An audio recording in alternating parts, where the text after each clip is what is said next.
The Complete Grimm's Fairy Tales. A Cat and Mouse in Partnership. A certain cat had made the acquaintance of a mouse, and had said so much to her about the great love and friendship she felt for her that at length the mouse agreed that they should live and keep house together. "But we must make a provision for winter, or else we shall suffer from hunger," said the cat. "And you, little mouse, cannot venture anywhere, or you will be caught in a trap some day." The good advice was followed, and a pot of fat was bought, but they did not know where to put it. At length, after much consideration, the cat said, "I know no place where it will be better stored up than in the church, for no one dares take anything away from there. We will set it beneath the altar, and not touch it until we are really in need of it." So the pot was placed in safety, but it was not long before the cat had a great yearning for it, and said to the mouse, "I want to tell you something, little mouse. My cousin has brought a son into the world, and has asked me to be the godmother. He is white with brown spots, and I am to hold him over the font at the christening. Let me go out today, and you look after the house by yourself." "Yes, yes," answered the mouse, "by all means go, and if you get anything good to eat, think of me. I should like a drop of sweet red christening wine myself." All this, however, was untrue. The cat had no cousin, and had not been asked to be a godmother. She went straight to the church, stole to the pot of fat, began to lick at it, and licked the top of the fat right off. Then she took a walk upon the roofs of the town, looked out for opportunities, and then stretched herself in the sun, and licked her lips whenever she thought of the pot of fat. And not until it was evening did she return home. "Well, there you are again," said the mouse. "Don't you have had a very merry day?" "All went off well," answered the cat. "What name did they give the child?" "Well, I called him Top Off," said the cat quite coolly. "Top Off!" cried the mouse. "It's a very odd and uncommon name. Is it a usual one in your family?" "What does that matter?" said the cat. "It is no worse than Crumb Stealer, as your godchildren are called." Before long, the cat was seized with another fit of yearning. She said to the mouse, "You must do me a favor, and once more manage the house for a day alone.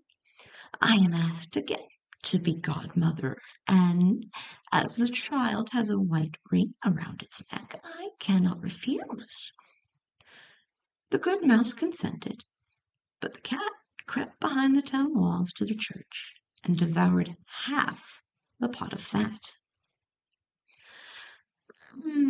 "Nothing ever seems so good as what one keeps to oneself," said she, and was quite satisfied with her day's work.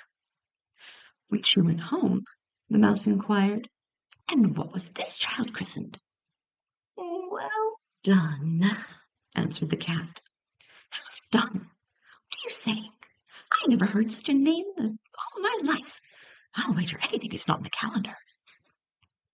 The cat's mouth soon began to water for some more licking. "All good things goes in threes," said she.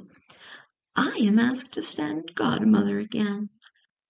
The child is quite black, only it has white paws, but with that exception, it hasn't a single white hair on its body. This only happens once every few years. You will let me go, won't you?" "Top Off, answered the mouse. "They are such odd names. They make me very thoughtful." "You sit at home," said the cat, "in your dark grey fur coat and long tail, and are filled with fancies. That's because you don't go out in the daytime." During the cat's absence, the mouse cleaned the house, put it in order, but the greedy cat entirely emptied the pot of fat. When everything is eaten up, one has some peace, she said to herself, and well filled and fat, she did not return home till night. The mouse at once asked what name had been given to the third child. "It will not please you more than the others," said the cat. "He is called All Gone." "All Gone!" cried the mouse. "That is the most suspicious name of all. I have never seen it in print. All Gone! What can that mean?" And she shook her head, curled herself up, and lay down to sleep. From this time forth, no one invited the cat to be godmother. But when winter had come, and there was no longer anything to be found outside, the mouse thought of their provision, and said, "Come, cat, we will go to our pot of fat, which we have stored up for ourselves. We shall enjoy that." "Yes," answered the cat, "you will enjoy it as much as you would enjoy sticking that dainty tongue of yours out the window."